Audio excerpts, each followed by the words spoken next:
The pain came in waves, sharp, then dull, then sharp again, radiating from her ribs where his boot had connected.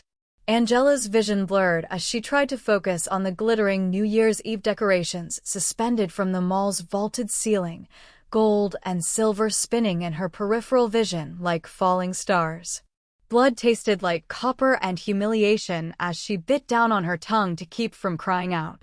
Not here. Not in front of all these people with their shopping bags and their champagne giggles and their fresh start resolutions. She had 17 minutes before the mall closed. 17 minutes to get up off this cold marble floor, gather what remained of her dignity, and disappear before security made her the problem instead of him. Get up, Angela. Marcus's voice cut through the holiday music, sharp as the glass ornaments shattering somewhere behind the crowd that had formed. Stop being so fucking dramatic. Her hand pressed against her side, feeling for broken bones, finding only the promise of bruises that would bloom purple by midnight. The food court smells cinnamon pretzels, orange chicken, burnt coffee, mixed with her fierce sweat and his cologne, the same expensive scent he used to wear when he'd trace her collarbones and call her beautiful. Before she'd tried to leave. Before she'd realized leaving was never going to be simple. Angela's fingers found her phone in her coat pocket. Cracked screen, 12% battery, no one to call who could make this stop. Her mama was 3 years dead. Her sister hadn't returned a call in 18 months. The women's shelter was full, she'd tried yesterday, and the day before, and the day before that. The crowd watched with that particular brand of holiday indifference, the kind that let people step over suffering on their way to celebrating joy. She chose survival the only way she knew how. She pulled out her phone with shaking fingers and typed a message to the number she'd found on a bathroom stall 2 weeks ago, beneath the words, "If you need help getting out. Help me. Northbrook Mall Food Court. He's going to kill me this time." Wrong number. She'd probably typed it wrong, her vision still swimming, her thumb too large for the keys. But she hit send anyway because doing something felt better than doing nothing, and in 17 minutes this mall would close and Marcus would drag her to his car and... Her phone buzzed. Once. Twice. Don't move. I'm coming. Then, how many exits? How many people around you? What's he wearing? Angela stared at the screen. The messages were in English, but there was something precise about them, something clinical and controlled that made her heart hammer against her bruised ribs for an entirely different reason. White shirt. Jeans. Brown boots. Maybe 50 people watching. 4 exits. I don't understand. You texted the right number. 10 minutes. Do not let him take you outside. I said get up. Marcus reached down, his hand closing around her upper arm, yanking her to her feet with enough force that her shoulder screamed. We're leaving. No. The word came out smaller than she meant it to, but it came out. I'm not going with you. His grip tightened. Yes, you are. You think any of these people give a shit about you? Look at them. They're already walking away. He was right. The crowd was dispersing, boredom settling in now that she wasn't actively bleeding. A security guard stood 20 feet away, radio in hand, watching but not approaching. Not for her. Never for her. Please. She hated the word even as it left her mouth. Marcus, please just let me go. Let you go. His laugh was sharp, cruel. Baby, I own you. When are you going to understand that? Every time you run, I find you. Every time you try to start over, I burn it down. You're mine. She's not. The voice came from behind them, quiet, precise, each syllable measured like a blade being drawn. Angela felt Marcus's grip loosen, just slightly, and she turned her head. The man who'd spoken stood 6 feet away, flanked by 2 others in black suits. He was tall, broad-shouldered, dressed in a charcoal wool coat that probably cost more than her last 3 months' rent combined. His hair was black, styled with careful precision, and his face was all sharp angles and controlled intensity. Korean, she thought, maybe early 30s, with the kind of presence that made the remaining crowd part without him asking. but it was his eyes that made her breath catch. Dark, almost black, and completely devoid of the casual cruelty that lived in Marcus's. This man's violence, and she could sense it, coiled beneath that expensive coat, was different. Surgical. Purposeful. Who the fuck are you? Marcus's voice cracked slightly on the question, his hand tightening on Angela's arm hard enough to bruise. The man's gaze dropped to where Marcus held her, then lifted back to Marcus's face. Let go of my wife. The mall seemed to tilt. Angela's vision swam again, but not from pain this time. Wife? She'd never seen this man before in her life. She would have remembered. You didn't forget a face like that, a presence like that. You're what? Marcus laughed, but it was hollow now, uncertain. Nice try. Angela's not married. She's... Park Angela. The stranger spoke over him, his attention shifting to her for the first time. When their eyes met, something in her chest clenched tight. I apologize for the delay. Traffic was worse than anticipated. He said her last name like it was his. Park. Korean. Married.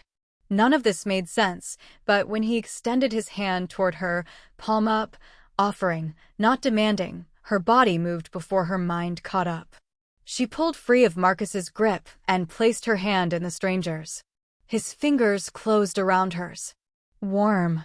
Steady. His thumb brushed across her knuckles in a gesture so intimate, so familiar, that for half a second she believed the lie. We need to talk about this, the stranger said, his voice still quiet, still controlled. But there was something underneath now, something that made the two men flanking him straighten slightly. Somewhere private. Your employer is Marcus Thorne, correct? Marcus's face paled. How do you? I know many things, Mr. Thorne. The stranger's thumb continued its gentle circuit on Angela's hand while his eyes stayed locked on Marcus. I know about the embezzlement. The falsified reports. The money you've been skimming from the DeSoto account. I know about the restraining order Angela filed 3 weeks ago that mysteriously disappeared from the system. I know about the patrol officer you're paying to look the other way. You don't know shit. But Marcus's voice shook now. I know you have 10 seconds to walk away before I make you disappear. The stranger's tone didn't change, still quiet, still measured. But the threat in it was absolute. 9. 8. This is insane. Angela, tell him. 7. 6. One of the suited men moved forward, just slightly, and Angela saw the bulge beneath his jacket. Gun. These men had guns in a shopping mall 3 days after Christmas, and she was standing here holding the hand of a stranger who'd just claimed her as his wife. 5. Marcus released her completely, stumbling back a step. You're fucking crazy. Both of you. This isn't over, Angela. You hear me? This isn't. 4. Marcus ran. Literally turned and ran through the food court, past the Chinese place and the taco stand, past the families trying to pretend they hadn't just witnessed a confrontation that smelled like violence waiting to happen. The stranger, her supposed husband, watched him go with the same controlled expression he'd worn throughout. Then he looked down at Angela and his face shifted. Not much. Just enough that she could see something beneath the ice. You're hurt. Not a question. An observation delivered with the kind of careful attention that made her throat tight. Where? My ribs. I don't think anything's broken, but we'll confirm that. He looked at one of his men. Bring the car to the north entrance. Call Dr. Yoon. Tell him we're coming directly to the house. Yes, Hyungnim. Hyungnim. The word was Korean, respectful, the kind of title you gave someone who commanded not just respect but fear. Angela should have been terrified. She should have run in the opposite direction, away from this man who'd lied about being her husband, who'd threatened Marcus with the kind of certainty that said he'd carried out such threats before. But her ribs ached and her vision still swam, and this stranger's hand was the only thing keeping her upright. I don't understand, she whispered. I know. His thumb brushed her knuckles again, that same gentle gesture. You texted me. You asked for help. I'm here. But I don't know you. Something flickered across his face, there and gone too quickly for her to name. Not yet. But you will. He tugged her hand gently, guiding her toward the exit. My name is Park Bo-yeon. And I mean it when I say you're under my protection now. No one will touch you again. Not him. Not anyone. Why? The question came out broken, confused. Why would you help me? Bo-yeon paused mid-step, his dark eyes searching her face like he was looking for something specific. Because you asked, he said finally. And because men like him only understand one language. I'm fluent. The New Year's Eve decorations caught the light as they walked, casting gold and silver shadows across his face. In 7 minutes, it would be a new year. A fresh start. A clean slate. Angela didn't believe in those things anymore. But as Park Bo-yeon led her out of the mall and into the December cold, his hand still wrapped around hers, his men flanking them like an honor guard, she thought maybe, just maybe, she could believe in this. Whatever this was. The car waiting at the curb was a black Mercedes, sleek and dark and expensive enough that people stopped to stare.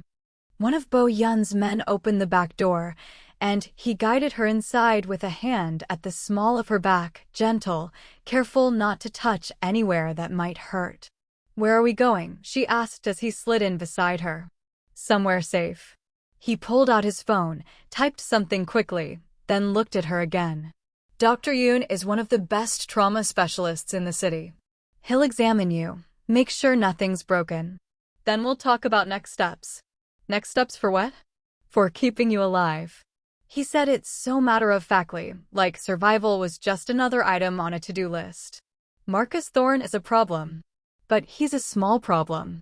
The question is whether he's connected to something larger and whether removing him will require removing others. Removing. Such a clean word for what she suspected he meant. I can't pay you, Angela said quietly. I don't have any money. I don't have anything.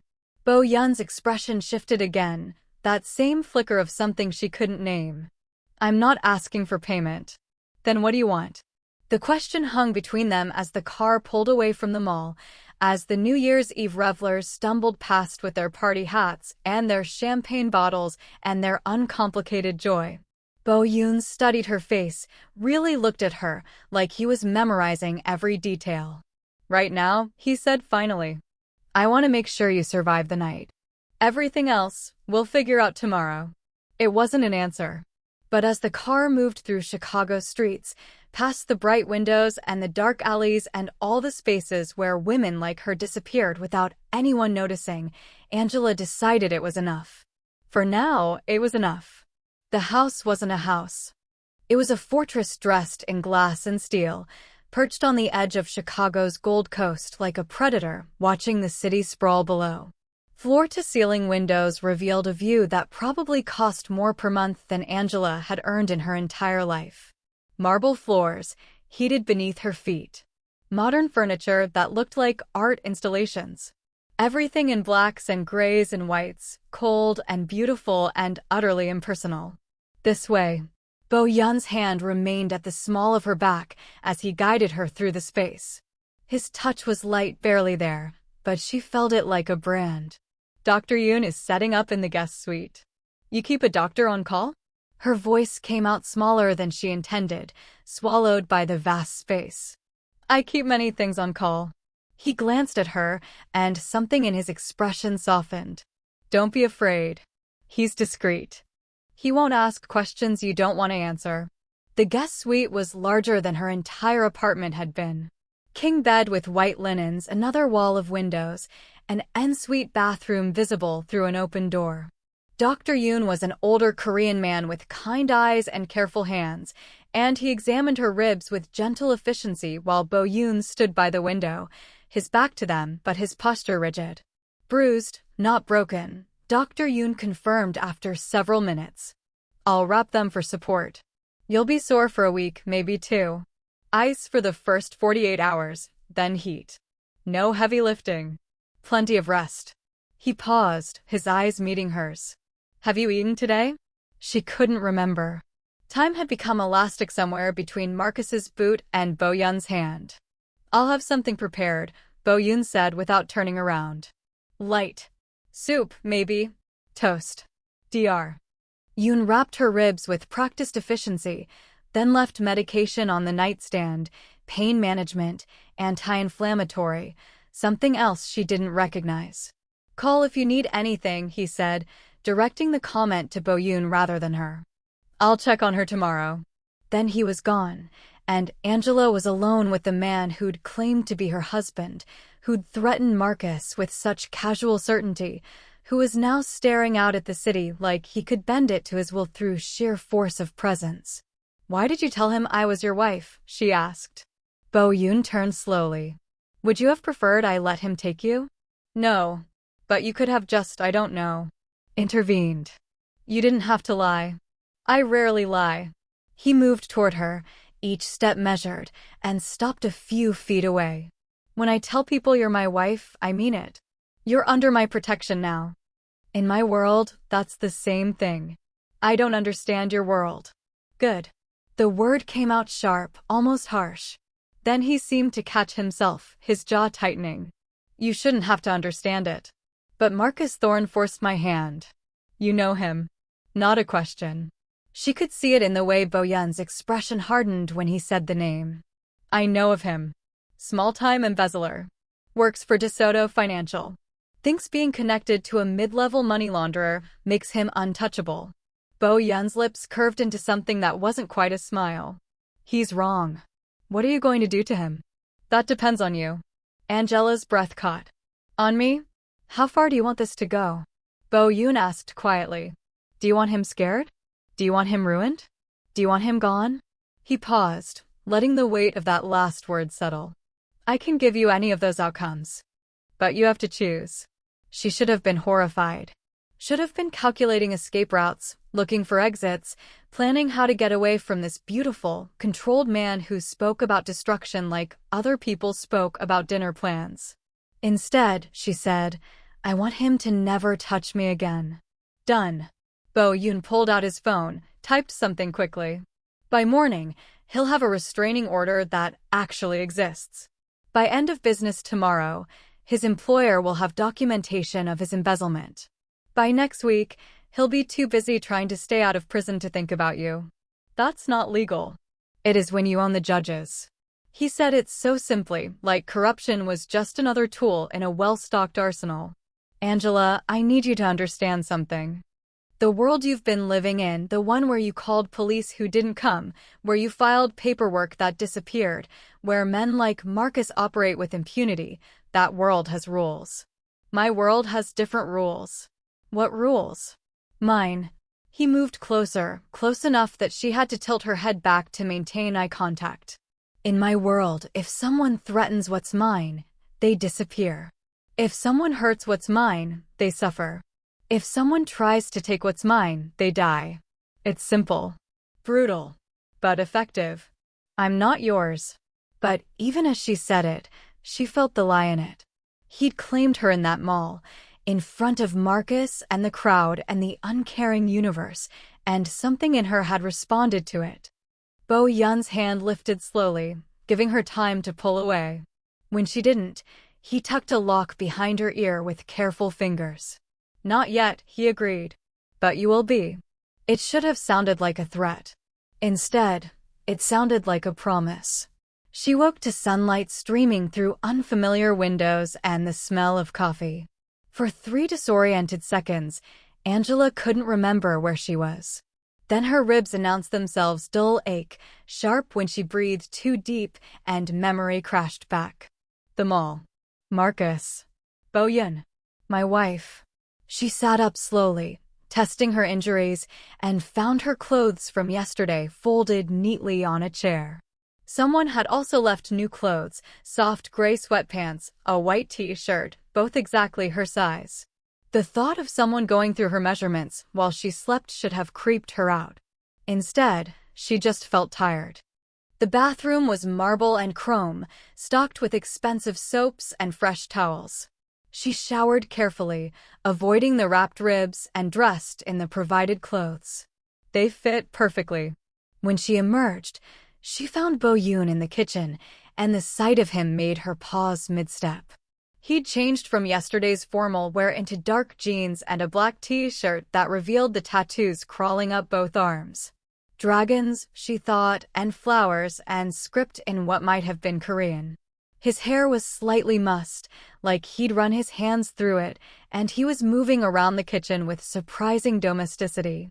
"Coffee?" he asked without looking up from whatever he was doing at the stove. "I made eggs. Scrambled. Toast." Dr. Yoon said light food, but you need protein. Angela moved into the space slowly, her bare feet silent on the heated floors. "You cook." "I survive." He plated food with efficient movements, then set it on the island between them. "Sit. Eat. Then we talk." She sat because her ribs hurt and because the food smelled better than anything she'd eaten in weeks. The eggs were perfect, fluffy, seasoned with something she couldn't identify, better than she had any right to expect from a man who threatened people for a living. Bo Yoon leaned against the counter across from her, coffee cup in hand, watching her eat with that same focused attention from yesterday. Not creepy. Just present.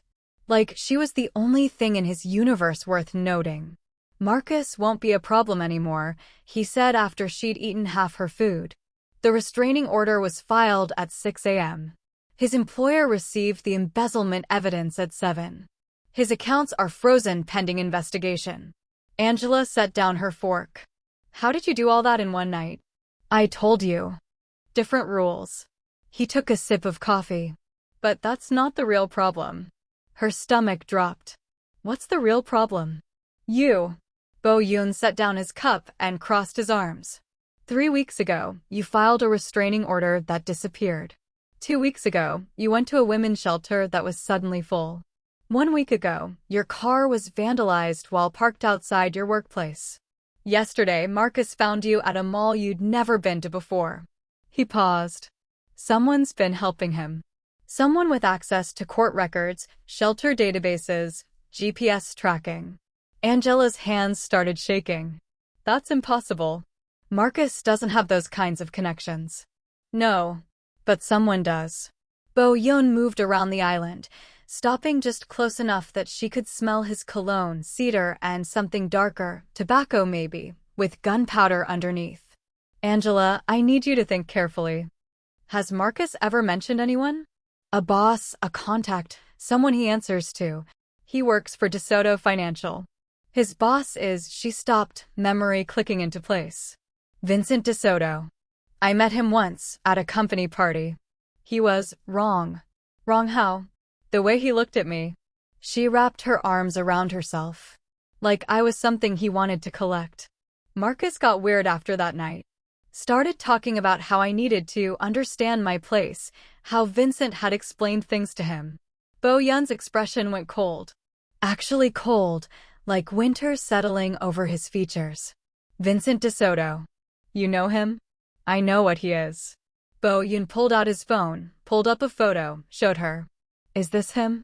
The man in the photo was older, maybe 50, with silver hair and the kind of face that belonged in boardrooms and country clubs. Handsome in the way poisonous things were handsome. "Yes," Angela whispered. "That's him." Bo Yoon deleted the photo with a sharp movement. "Vincent DeSoto runs one of the cleanest money laundering operations in the Midwest. He's also a collector." "A collector of what?" "Women.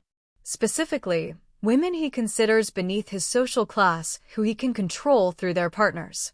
He finds men like Marcus, weak, greedy, easily manipulated, and teaches them how to cage their girlfriends, their wives. Then, when the women are sufficiently broken, he offers to save them. They come to him grateful, dependent, and he owns them completely." The eggs turned to ash in Angela's mouth. He was training me? For Vincent. Most likely. Bo Yoon's hand lifted, hovering near her face, but not touching. "Angela, I need you to understand what that means. Vincent DeSoto is not Marcus. He's patient. He's protected. He has connections in police departments, courts, social services. Taking him down will require time and strategy." "How much time?" "Months. Maybe longer." He finally made contact, his palm cupping her cheek with devastating gentleness. But I will take him down. I promise you that. Angela leaned into his hand before she could stop herself. Why? Why do you care? You don't know me. Something flashed across Bo-Yun's face, guilt, maybe, or something heavier. I know you, he said quietly. I've known you for 2 years. Her breath stopped. What? His hand dropped away, and he stepped back, creating distance. 2 years ago, you performed at a fundraiser. The Downtown Arts Initiative. You played violin Elgar, the cello concerto arranged for violin. You wore an emerald green dress. You closed your eyes when you performed the second movement, like the music was living inside you. Angela's mind reeled. That fundraiser was. I did that performance to pay for my mother's hospital bills. I haven't played since. How could you? I was there. Bo-Yun's voice was rough now, stripped of its careful control. I was there, and I watched you pour your entire soul into that music, and when you finished, you looked so alone. Even in a room full of people, you looked utterly alone. That's insane. But her voice shook. You've been watching me for 2 years? Yes.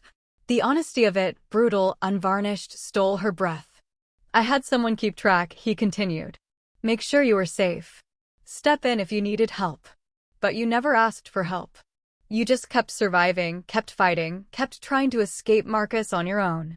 His jaw clenched. And I let you. Because I told myself you had your own life, your own path, and I had no right to interfere. But you interfered yesterday. Because you asked. He met her eyes again, and the intensity in his gaze made her want to look away and lean closer all at once. You texted that number. You asked for help. And Angela, I have been waiting 2 years for you to ask. She should run. Should call the police, the real police, not the ones who'd ignored her before. Should recognize this for what it was, obsession, stalking, a different kind of cage. But all she could think about was the emerald green dress she'd sold a week after that performance to pay for her mother's funeral. About the Elgar she'd never played again because music hurt too much when everything else hurt. About 2 years of surviving Marcus while a stranger watched from the shadows, waiting for her to ask for help she didn't know existed. That's surveillance, she said. That's not protection. I know. No defense, no justification. I know what it is. And I know what I am. I'm not a good man, Angela. I've done things that would make you run if you knew the details. But I have never lied to you, and I never will. I want you. I've wanted you since I watched you play Elgar with tears running down your face. And now that you're here, now that you've asked for my help, I'm not letting you go. That's not how this works. In my world, it is. He moved closer again, slowly, giving her space to retreat. She didn't. In my world, when I claim something, it stays claimed. When I protect something, it stays protected. When I want something, I take it. He stopped inches away. But I'm not taking you, Angela. I'm offering protection, resources, revenge. A life where men like Marcus and Vincent can't touch you. All you have to do is say yes. And if I say no? Pain flickered across his face. Then I'll still destroy Vincent DeSoto. I'll still make sure Marcus never touches you again. But I'll do it from a distance, and when it's done, you'll never have to see me again. It was the right answer. The answer that proved he wasn't just another Marcus, another cage dressed up as protection. Angela looked at him, really looked. At the tattoos crawling up his arms, at the scars she could see now that he wasn't wearing formal clothing, at the face that was beautiful and brutal all at once. At the man who'd been watching her for 2 years and who'd threatened Marcus with such casual certainty. At the stranger who'd called her his wife and somehow made it feel real. I need time, she said finally. To think. To understand what you're offering. Of course. He stepped back immediately, giving her space. This is your room for as long as you need it. The whole house is yours. My men won't bother you. I won't bother you unless you ask. Where will you be? Working. A ghost of a smile. Vincent DeSoto won't destroy himself. He turned to leave, and Angela heard herself say, Bo-Yun. He stopped, looked back. Thank you. For yesterday. For coming. Something in his expression softened. Always, he said quietly. Whenever you call, I'll come. Then he was gone, and Angela was alone in the most beautiful cage she'd ever seen, with bruised ribs and scrambled eggs and the devastating knowledge that somewhere in the city, a man had been watching her for 2 years, waiting for her to ask for help. She should have been terrified. She wasn't. The next 3 days passed in a strange, suspended reality. Angela healed, her ribs stopped screaming, the bruises faded from purple to yellow. Dr. Yoon visited daily and pronounced her progress satisfactory. Bo Yoon was a ghost in his own house, appearing only at mealtimes to ensure she ate, disappearing again into some office she wasn't allowed to enter. But she felt him. In the perfectly temperature-controlled bath that appeared each evening, the water exactly as hot as she liked it. In the clothes that showed up in her closet, all her size, all comfortable but beautiful. In the music she woke to some mornings, not Elgar, never Elgar, but other pieces she loved, played softly enough that she could pretend she was imagining it. On the 4th day, she ventured deeper into the house. Down hallways lined with abstract art, past rooms that looked like they'd never been used. Until she found a door slightly ajar, and, through it, the sound of a child crying. Angela froze. Child. Bo Yoon had a child? She pushed the door open slowly. The room was a nursery, or had been once. Now it looked abandoned, dust coating the surfaces, toys scattered like someone had tried to play and given up. And in the corner, huddled against the wall, was a little girl. 4 years old, maybe. Korean, with long dark hair that needed brushing and a white dress that was too thin for winter. She was clutching a stuffed rabbit, velvet, one ear torn and crying silently, the kind of crying that spoke of practice, of knowing no one would come. Hey, Angela said softly, crouching down despite her ribs' protest. Hey, sweetheart. What's wrong? The little girl's eyes went wide, terrified. She scrambled back, pressing herself against the wall, the rabbit clutched to her chest like armor. It's okay. Angela held up her hands, showing she was unarmed, unthreatening. I'm not going to hurt you. I promise. I just heard you crying and wanted to make sure you're okay. The girl stared at her. No words.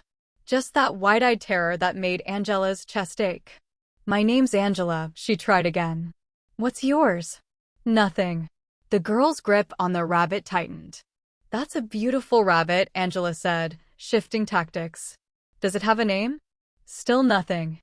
But the girl's gaze dropped to the rabbit, then back to Angela, and something in her expression shifted.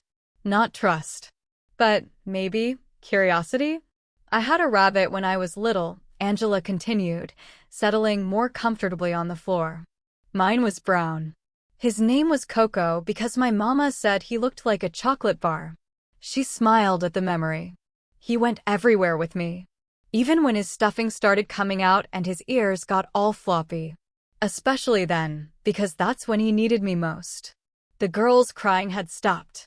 She was watching Angela now, really watching, like she was trying to decide something important. Your rabbit looks very loved, Angela said gently. I can tell you take good care of him. The girl's mouth opened.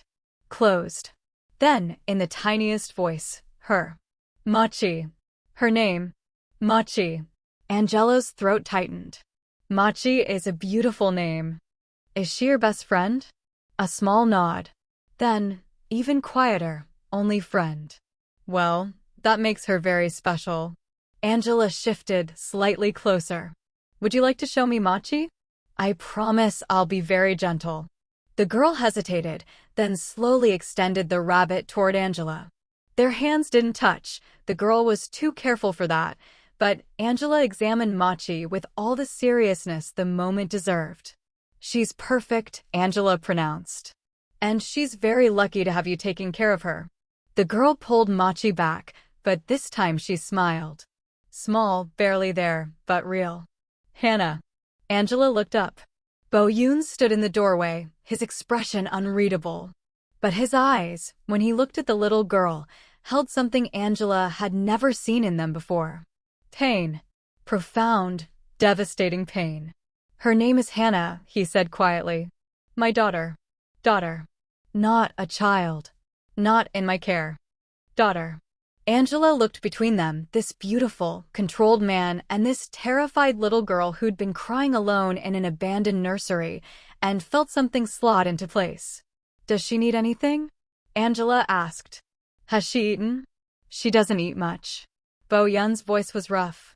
Since her mother died, she doesn't do much of anything.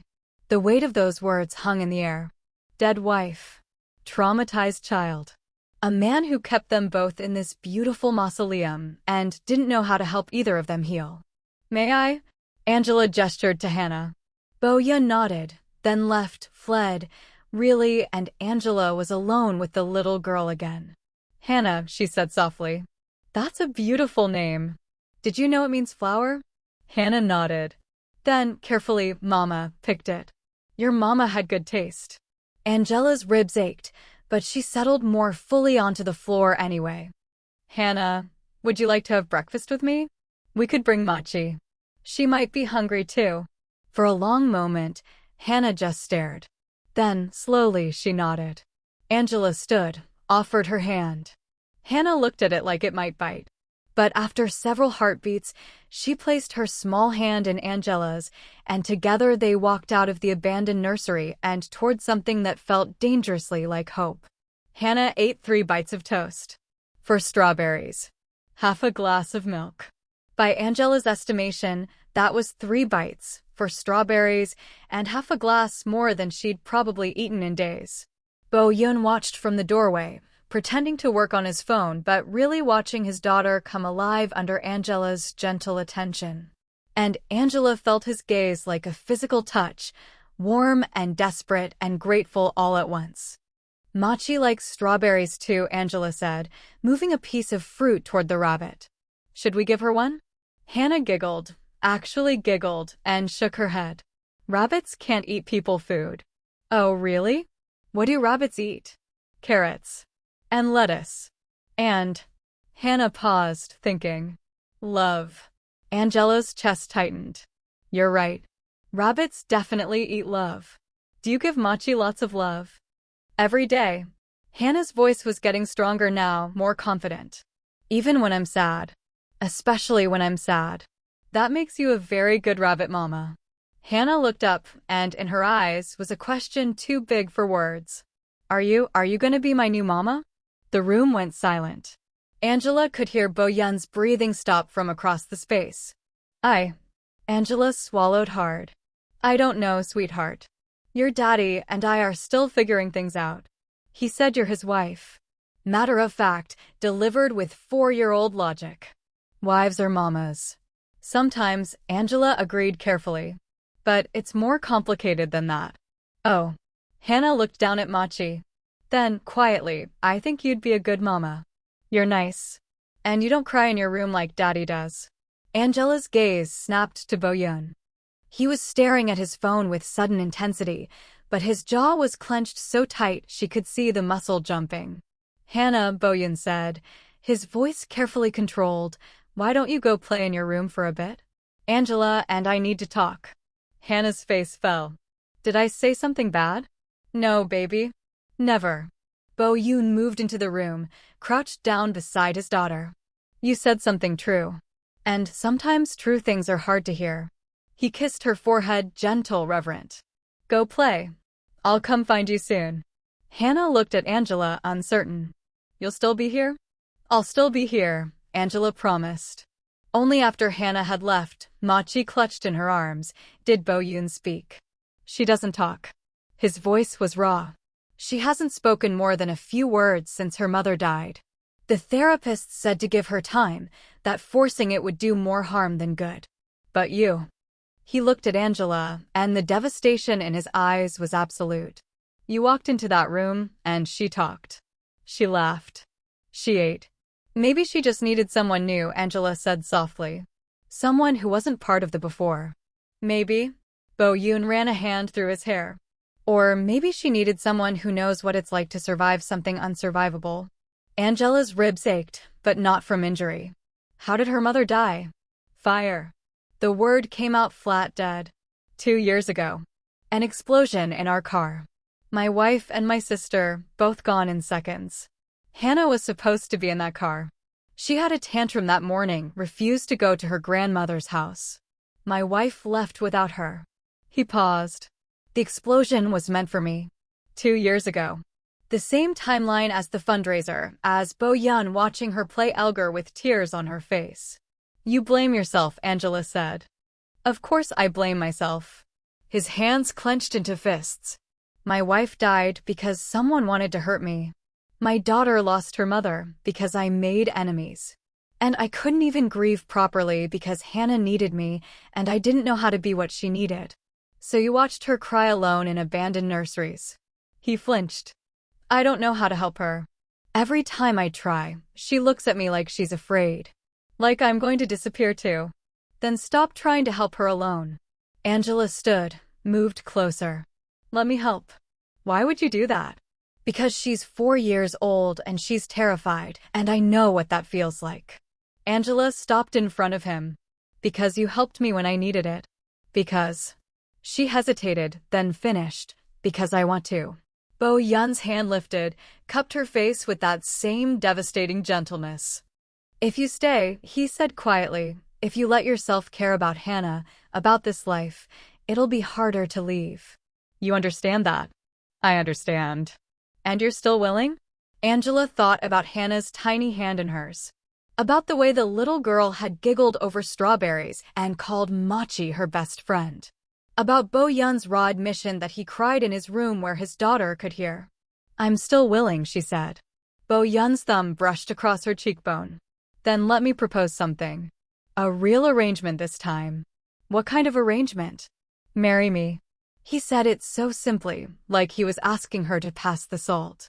Legally, officially. Papers filed with the city, rings on fingers, your name changed to mine. In exchange, you get full protection, mine and Hannah's. Financial security. A place in my world that no one can take away. And Hannah gets. His voice cracked. Hannah gets a mother who actually wants to be there. And what do you get? His smile was small sad. I get to keep you safe. I get to watch you bring life back to this mausoleum. I get to fall asleep knowing that tomorrow, you'll still be here. That's not a marriage. That's a transaction. It's Chicago, he said dryly. Everything's a transaction. Then, more seriously, I'm not asking you to love me, Angela. I'm asking you to let me protect you while you heal. To help Hannah heal. And if, someday, you decide you want more than protection, we'll renegotiate. It was insane. Marrying a man she'd known for 4 days, a man who'd admitted to watching her for 2 years, a man who destroyed people as casually as other people deleted emails. A man with a traumatized daughter and a dead wife and enemies who planted car bombs. But Angela thought about Vincent DeSoto, about Marcus's boot connecting with her ribs, about 2 years of trying to escape and failing every single time. About the way Bo-yeon's hands shook when he touched her, like she was something precious he was terrified of breaking. About Hannah's voice saying, I think you'd be a good mama. Separate rooms, she said. Of course. And I want to help take down Vincent. Not just watch from the sidelines. Bo-yeon's expression shifted, something like pride flickering through. I was hoping you'd say that. And if this doesn't work, if I decide I can't do this, you let me go. No surveillance, no watching from shadows. You let me go completely. Pain crossed his face, but he nodded. If that's what you want, yes. Angela extended her hand. Then you have a deal, Mr. Park. He took her hand, his fingers warm and strong around hers. But instead of shaking, he lifted her hand to his lips and pressed a kiss to her knuckles, soft, reverent, devastating. Welcome to the family, Mrs. Park, he murmured. Try not to die on me. Same to you, she said, and meant it. The ring arrived 2 days later, an emerald, deep green and flawless, set in platinum with diamonds scattered around it like stars. Bo-yeon slid it onto her finger in his office, no ceremony, no romance. Just the two of them and a document requiring her signature. It was my grandmother's, he said as she stared at the weight of it. She wore it when she defied her family to marry a Korean War veteran they said wasn't good enough. She wore it when they fled Seoul. She wore it until the day she died, and then she left it to me with explicit instructions. Give it to someone who fights. Angela's throat tightened. I'm not sure I'm a fighter. You texted a stranger for help instead of giving up. His fingers lingered on hers. You're a fighter. The wedding took place at City Hall on a Tuesday afternoon. No guests except for the required witnesses, two of Bo-yeon's men who Angela still couldn't tell apart. No white dress, no flowers, no music. Just paperwork and a clerk who looked bored and a kiss that lasted exactly 3 seconds for the sake of appearances. But when Bo-yeon slid a second ring onto his own finger, platinum band, no decoration, and said, "Mine," so quietly only she could hear it, something in Angela's chest shifted. This was real now. Legally, officially real. Mrs. Park Bo-yeon. She'd left behind Angela Thomas, waitress, abuse survivor, woman who'd been kicked in a mall on New Year's Eve, and become someone new. Someone protected. Someone who mattered. Someone's wife. Hannah was waiting when they returned home, Machi clutched in her arms. Are you married now? She asked, her eyes wide. We are, Bo-yeon confirmed. Hannah looked at Angela. So you're my mama now? Angela crouched down, ignoring her ribs' protest. If you want me to be. Hannah launched herself forward, wrapping small arms around Angela's neck with enough force to nearly knock them both over. Yes, she whispered against Angela's shoulder. Yes, yes, yes. Over Hannah's head, Angela met Bo-yeon's gaze. He was watching them with an expression she couldn't name, something raw and grateful and terrified all at once. Mine, his eyes said. And for the first time in years, Angela didn't want to run from the claim. February arrived in Chicago with the kind of cold that cut through skin and settled in bones. Angela had been Mrs. Park for 6 weeks.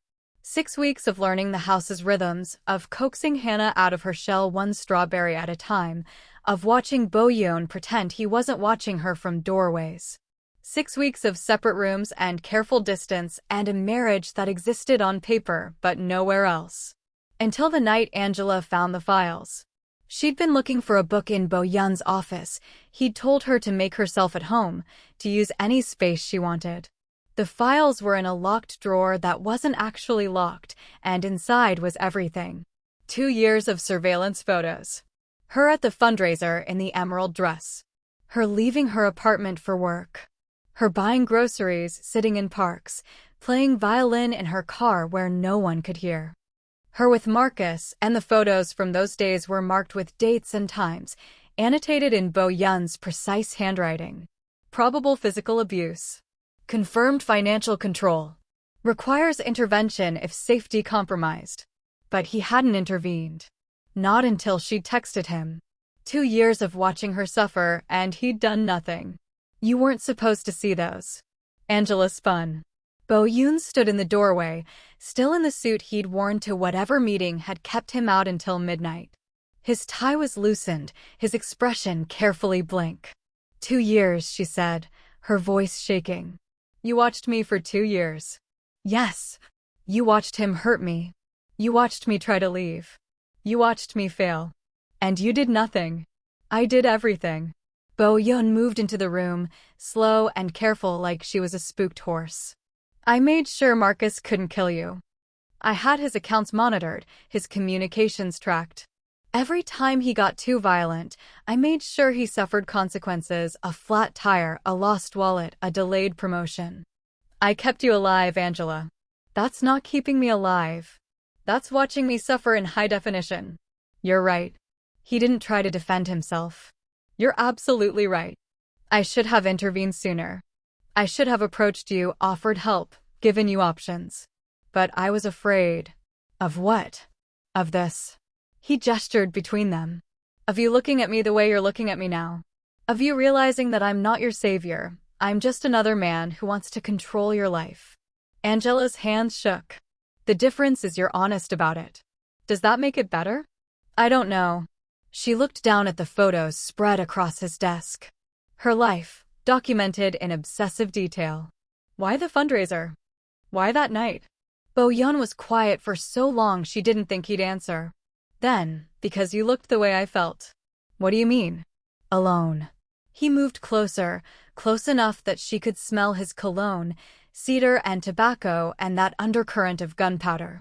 You stood on that stage and played Elgar like your heart was breaking, and everyone applauded, and the second you walked off stage you were alone again. I watched you stand in that hallway and you looked so lost. And I thought, that's what I am. That's what this life has made me. Lost. So you decided to add me to your collection? I decided to make sure you didn't disappear. His jaw clenched. 3 months before that fundraiser, a woman I'd been watching. Not like this. Just someone I'd seen around. She disappeared. Her ex-boyfriend killed her, buried her in a state park, and no one found her for 6 months. I swore after that, if I saw someone in danger, I'd do more than just watch. But doing more meant revealing myself, and revealing myself meant this. You looking at me like I'm a monster. You are a monster. But her voice cracked. You're a monster who's saved my life. You're a monster who married me to protect me. You're a monster who cries in his room because he doesn't know how to help his daughter. Yes. Simple, brutal honesty.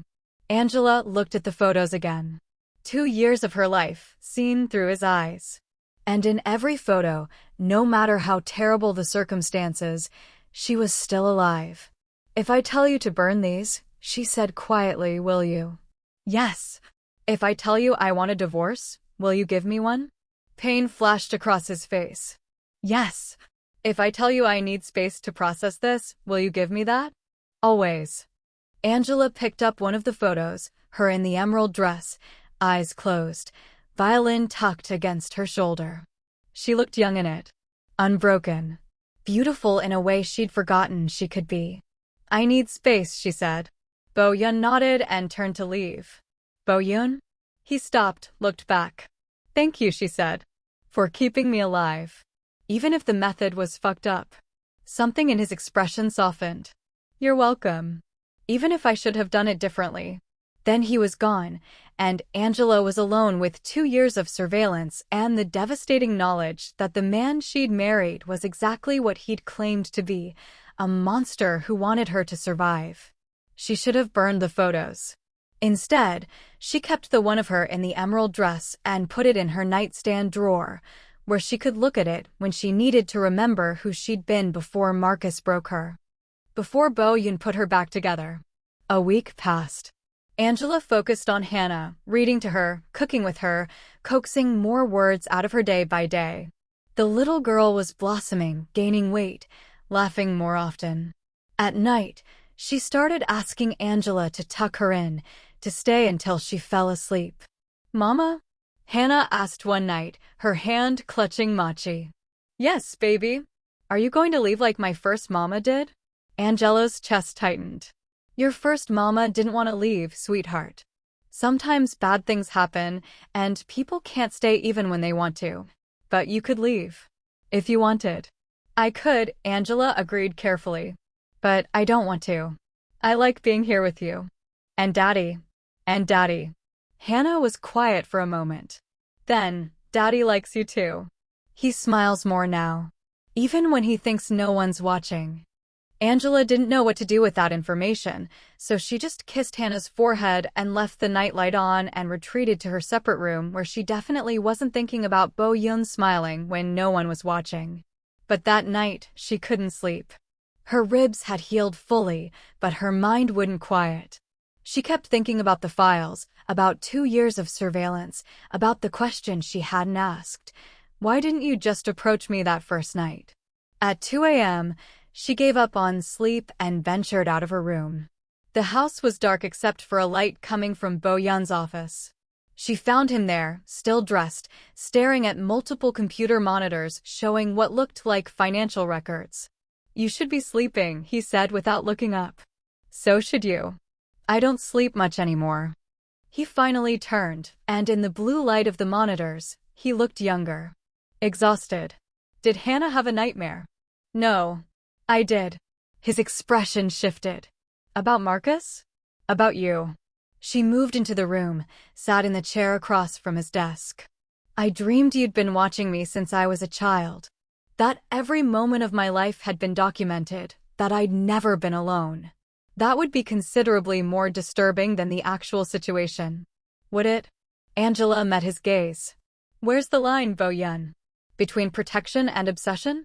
Between caring and controlling? I don't know. He leaned back in his chair. I've crossed so many lines in my life, I've stopped seeing them. Then let me draw one for you. She stood, moved around the desk until she was close enough to see the exhaustion carved into his features. No more watching. No more surveillance. If you want to know something about me, ask. All right. He looked up at her. Why did you stop playing violin? The question hit like a physical blow. Because music was my mother's thing. After she died, picking up the violin felt like I was trying to resurrect something that was supposed to stay dead. That's not true. How would you know? Because I watched you play in your car. His voice was soft. 3 months ago.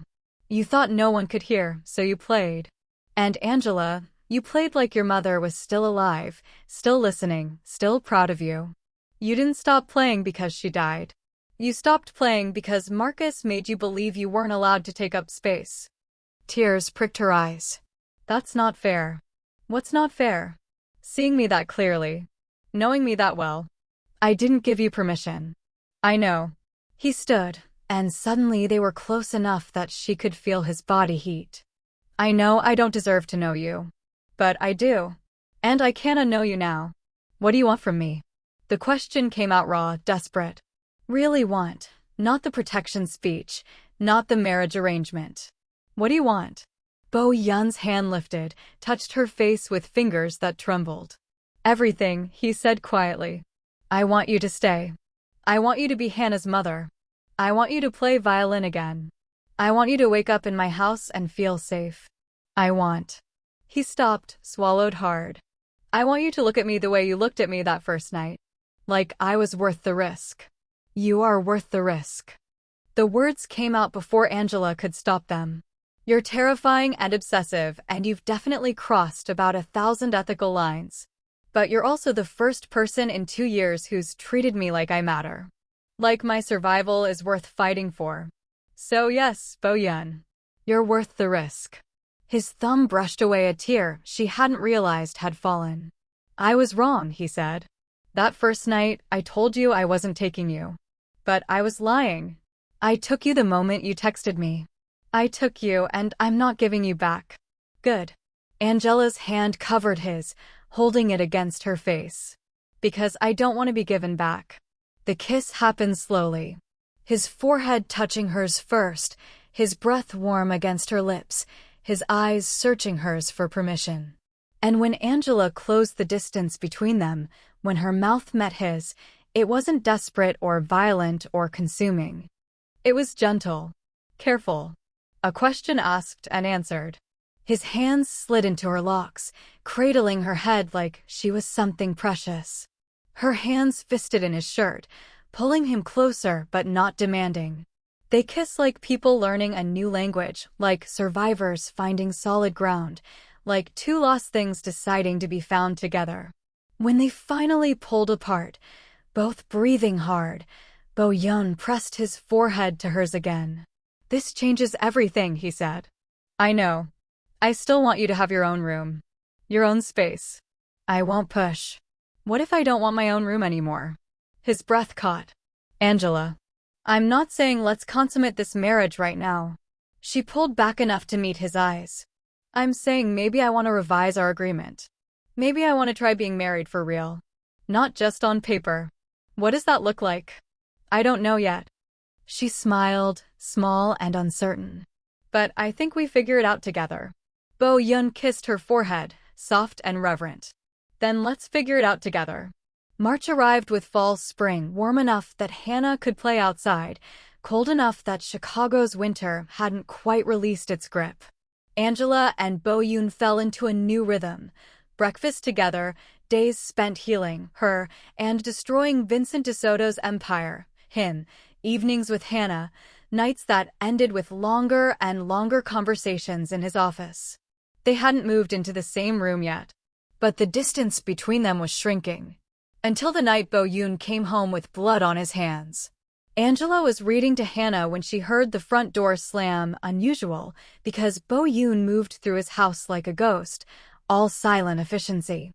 She tucked Hannah in quickly and found him in the kitchen, standing at the sink, washing his hands with mechanical precision. "What happened?" she asked. "A message." He didn't look up. "Vincent sent a message." "What kind of message?" "The kind written in blood." Angela moved closer, saw the cuts on his knuckles, the bruising already forming. "Are you hurt?" "No." He finally looked at her, and his eyes were flat. Dead. The same eyes she'd seen that first night in the mall. "But Vincent's accountant is." "Did you kill him?" "No. But I made sure he'll never work again." Bo-yoon dried his hands, tossed the towel aside. "Vincent knows we're coming for him. He's scared. Scared men make mistakes. Or they get desperate." Angela's stomach dropped. "Bo-yoon, if he's desperate, he's not getting near you. Or Hannah. I've tripled security. No one gets in this house without my permission." "That's not what I'm worried about." Angela touched his face, made him look at her. "I'm worried about you. You're so focused on destroying him that you're going to get yourself killed."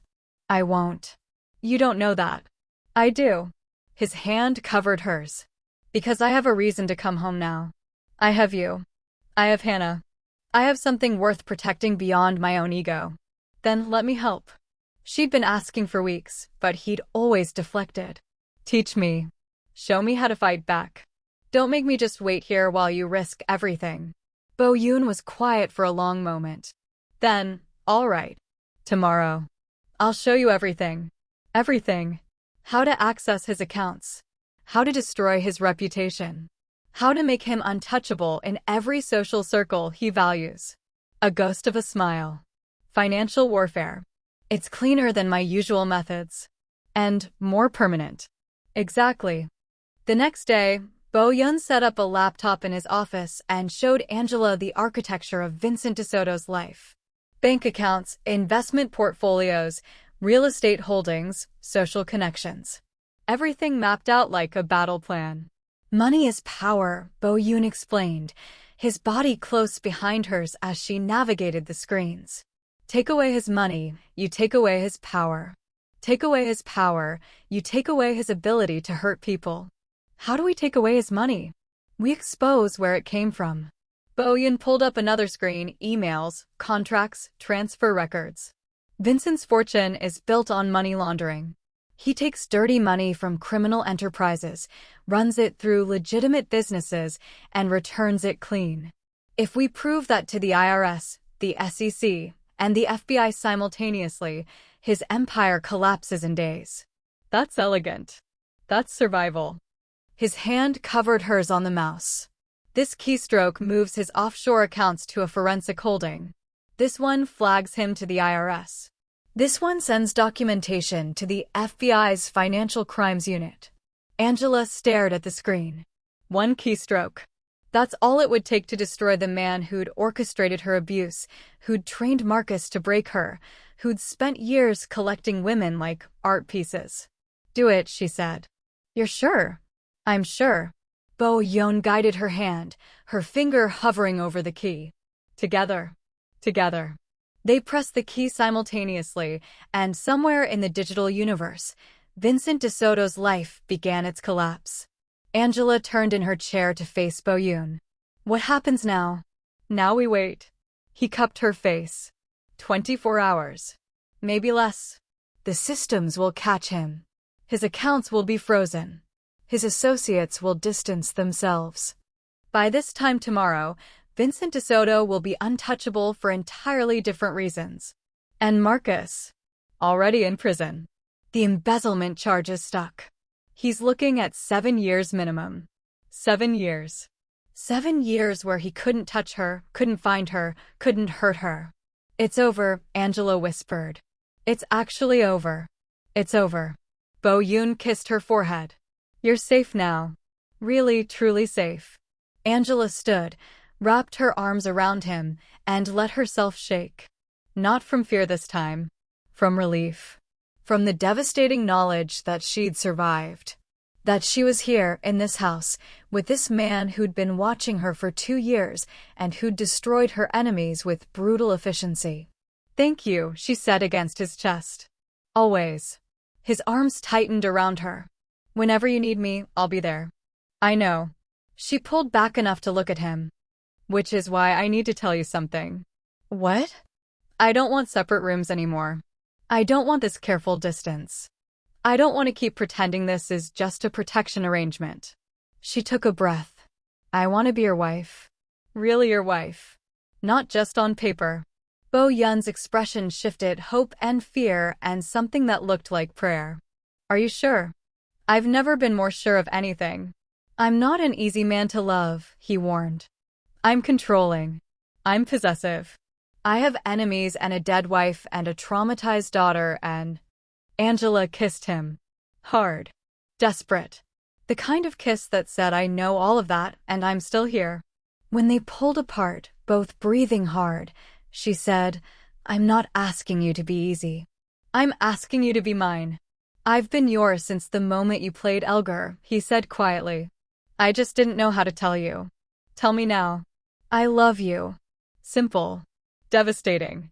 "I love you, and I'm terrified of what that means, and I don't care. I love you anyway."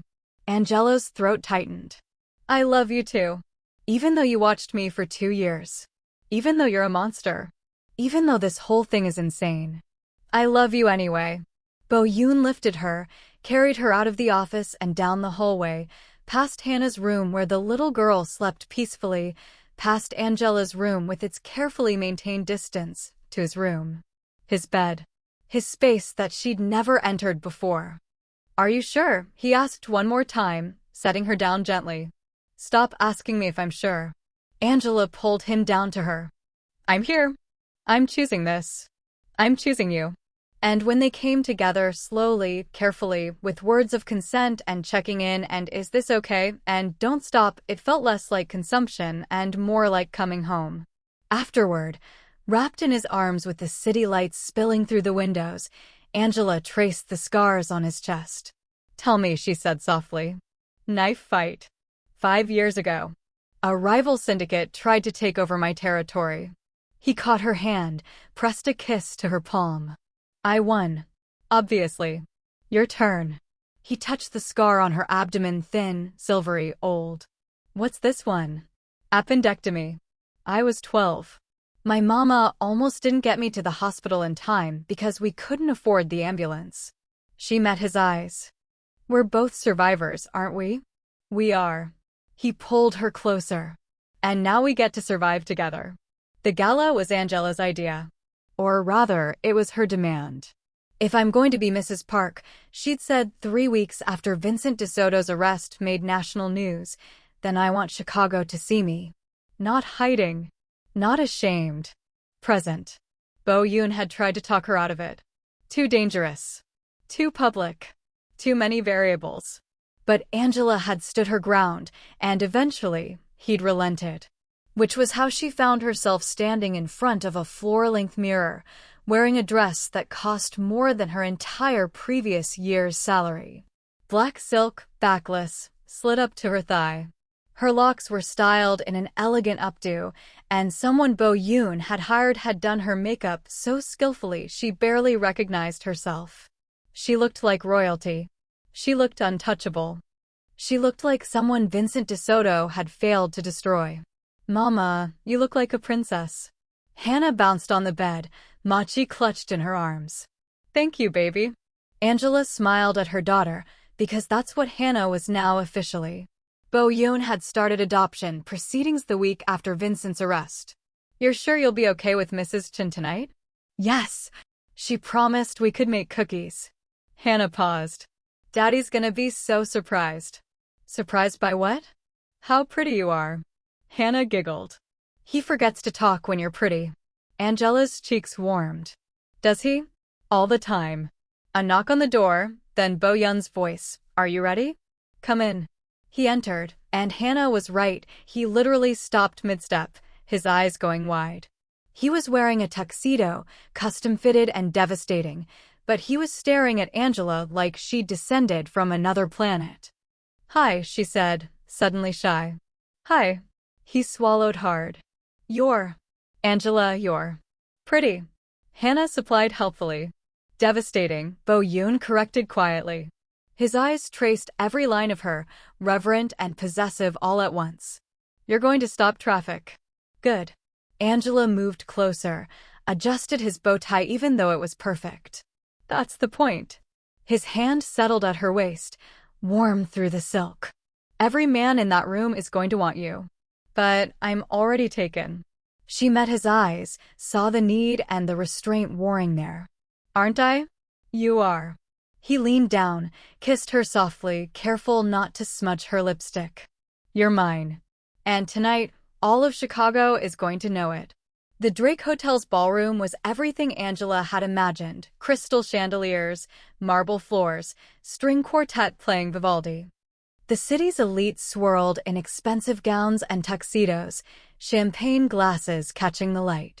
And when Bo Yoon walked in with Angela on his arm, the room went quiet. Actually quiet. Conversations stopped mid-sentence. People turned to stare.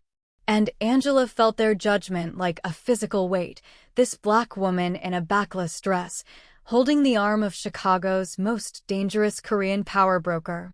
"They're staring," she murmured. "Let them." Bo Yoon's hand tightened on hers. "They're jealous." "Of what?" "Of me. Because I get to be the one standing next to you." Before Angela could respond, a woman approached, older, white, dripping in pearls and entitlement. "Park Bo Yoon," she said, her smile not reaching her eyes. "How unexpected to see you here." "Mrs. Ashford." Bo Yoon's voice was perfectly polite, perfectly cold. "Allow me to introduce my wife, Angela." "Your wife." "Mrs." Ashford's gaze raked over Angela, and the disdain in it was unmistakable. "How modern of you. How racist of you," Angela said sweetly. "But I suppose at your age changes." "Difficult." Mrs. Ashford's face went purple. Bo Yoon's hand squeezed Angela's, not in reprimand, but in approval. "If you'll excuse us," Bo Yoon said smoothly, already guiding Angela away. "We have actual friends to speak with." Once they were out of earshot, Angela let out a shaky laugh. "Did I just?" "You absolutely did." Bo Yoon's eyes were bright with something that looked like pride. And it was perfect. The rest of the evening passed in a blur. Bo Yoon introduced her to his associates, men and women who moved through Chicago's underworld with the same ease as its upper crust. She met his lawyer, his accountant, his second-in-command who'd apparently been running interference for their relationship since the beginning. And through it all, Bo Yoon kept his hand on the small of her back, possessive and protective, his body language screaming mine to everyone in the room. Until Marcus arrived. Angela saw him across the ballroom and froze. He was thinner, paler, wearing a suit that didn't fit right. Prison had not been kind to him. But his eyes, when they found her, were full of rage. "Bo Yoon," she whispered. "I see him." Bo Yoon's voice went flat. "He's not supposed to be out." "Bail hearing was this morning," said a voice behind them. Angela turned to find Bo Yoon's second-in-command, a man named Jean who she'd met earlier. His family posted bond. He made a condition of it attending this gala to maintain his professional reputation. "He's approaching," Angela said, her heart hammering. "What do I do?" "Nothing." Bo Yoon moved in front of her, his body a wall between her and Marcus. "I'll handle this." But Angela stepped around him. "No. I'll handle it."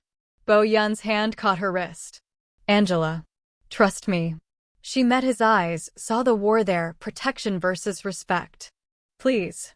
He released her, but stayed close enough to intervene if needed. Marcus stopped 3 feet away. "Angela." His voice was rough, damaged. "You look different." "I am different." She lifted her chin. "I'm not afraid of you anymore." "You should be." He tried to smile, but it came out twisted. "You think because you married some gangster, you're untouchable? You think he'll protect you forever?" I don't need him to protect me. Angela's voice was steady, clear. I can protect myself now. But it's nice having someone who wants to anyway. Marcus's gaze shifted to Bo-yoon, then back. He's using you. Men like him, they collect broken things. Once you're fixed, he'll throw you away. Men like him. Angela laughed, sharp and bitter. You mean men who don't kick their girlfriends in public? Men who don't steal their identities and drain their bank accounts. Men who actually give a shit whether they live or die. Angela. No. She cut him off. You don't get to say my name anymore. You don't get to stand here and pretend you're concerned about me. You spent 2 years breaking me down, convincing me I was worthless, that I was lucky you'd even touch me. And you know what? I believed you. Marcus's jaw clenched. You were lucky. You were nothing when I found you. I was a classically trained violinist with a full scholarship to Northwestern before my mother got sick. Angela's voice rose. I was smart and talented and trying to survive. And you saw that, saw someone struggling, and decided it made me easy prey. She stepped closer. But I'm not prey anymore. I'm a predator's wife. And if you ever come near me or my family again, you won't have to worry about Bo-yoon. You'll have to worry about me. She turned, took Bo-yoon's offered arm, and walked away without looking back. Behind them, she heard Jean saying something to Marcus, something quiet and menacing, and then security was escorting Marcus out. That was Bo-yoon started. Terrifying, Angela finished. I'm shaking. You were incredible. He pulled her into an alcove, away from prying eyes, and cupped her face. Angela, you were absolutely incredible. I used to let him make me small, she whispered. I used to think if I was just smaller, quieter, more agreeable, he'd stop hurting me. But tonight, I realized I don't have to be small anymore. I can take up space. I can be loud. I can be fierce. You've always been fierce. Bo-yoon kissed her forehead. You just needed permission to show it. You gave me that permission. No. His thumbs brushed her cheekbones. You gave it to yourself. I just provided the safe space for you to discover it. Angela kissed him, deeply, desperately, the kind of kiss that made the ballroom disappear. When they pulled apart, both breathing hard, she said, Take me home. We just got here. I don't care. She met his eyes. Take me home to our daughter and our house and our life. I'm done with these people. Bo-yoon smiled, a real smile, the kind that transformed his entire face. As my wife commands. They found Hannah curled up on the couch with Mrs. Chin, both of them covered in flour and chocolate. Machi sat on Hannah's lap, sporting a new bow tie made from ribbon. Mama. Daddy. Hannah scrambled up. We made cookies. Wanna try? Angela scooped her up despite the flour transfer, kissing her forehead. I would love to try your cookies. The cookies were lopsided and oversweet and perfect. Angela ate 3 while Hannah narrated the entire baking process, her words tumbling over each other in excitement. Bo-yoon watched them both with an expression that made Angela's chest tight. After Mrs. Chin left and Hannah was tucked into bed, Machi positioned just right, nightlight on, one more kiss requested and granted, Angela found Bo-yoon on the balcony. Hi, she said, sliding her arms around his waist from behind. Hi. He covered her hands with his. Thank you. For what? For being brave tonight. For standing up to Marcus. For coming home and eating flour-covered cookies with our daughter. He turned in her arms. For choosing this life. I'll choose it every day, Angela promised. For as long as you'll have me. Then I hope you're prepared for forever. He kissed her softly. Because I'm not letting you go. Good, she said against his lips. Because I'm not going anywhere. Vincent DeSoto's trial made national news. The evidence was damning: financial records, victim testimonies, documented patterns of abuse spanning 20 years. Angela watched from the gallery as the man who'd orchestrated her suffering was led away in handcuffs, convicted on 43 counts of fraud, money laundering, and conspiracy. Marcus testified against him for a reduced sentence. 7 years became 3 with good behavior. Angela didn't care. By the time Marcus got out, she'd be so far beyond his reach he'd be a ghost from another life. The foundation came next, Angela's idea, Bo Yun's funding. The Lotus Foundation for Domestic Violence Survivors. They provided legal assistance, financial counseling, safe housing, and emergency intervention for women trying to escape. And on the foundation's answering service, a message, "You have the wrong number, but are you safe?" Within 6 months, they'd helped 37 women escape. Within a year, that number tripled.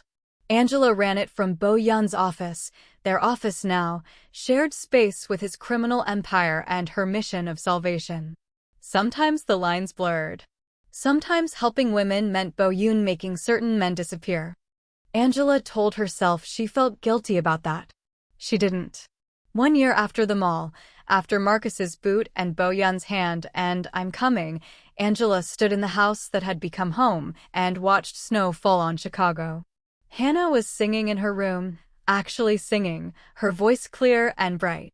Bo Yun was in the shower, and Angela could hear him humming, and the domesticity of it all made her want to cry.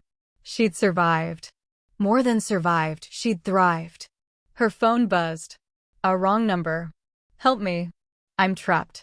He's going to kill me." Angela looked at the message, then at the emerald ring on her finger. Then she walked to the office, pulled up Bo Yun's tracking systems, and started the work of saving another woman the way she'd been saved. "You're going to help her," Bo Yun said from the doorway, wrapped in a robe, hair still wet. "We're going to help her," Angela corrected. "Together." He moved behind her, his arms wrapping around her waist, his chin on her shoulder. "Together," he agreed. And as they tracked the woman's location, as they mobilized resources and prepared for extraction, Angela thought about that night in the mall. About pain and copper blood and 17 minutes before closing. About a stranger who'd said "I'm coming" and meant it. About how sometimes survival looked like a wrong number that turned out to be exactly right. Welcome back, my beautiful souls. And that is how a woman who was kicked in a mall on New Year's Eve became a queen. How a monster learned that love doesn't make you weak, it makes you dangerous in the best possible way. How a family was forged in fire and blood, and the kind of second chances that rewrite your entire fucking life. If this story grabbed you by the throat and refused to let go, if you felt every heartbeat, every fear, every moment of devastating hope, then you know what to do. Smash that like button because this kind of love deserves to be celebrated. Hit subscribe because we're just getting started with stories that will ruin you in the best possible way. And drop a comment telling me which moment destroyed you most. Was it Angela standing up to Marcus at the gala? The way Bo Yun admitted he'd been watching her for 2 years? Or that final scene where they answered another wrong number together, paying it forward in the most ruthless, romantic way possible? I need to know because your girl here is absolutely wrecked, and I want you wrecked right alongside me. Until next time, remember, the most dangerous love stories are the ones that make you believe in second chances. Now go forth and be absolutely feral about this. I'll see you in the next tale.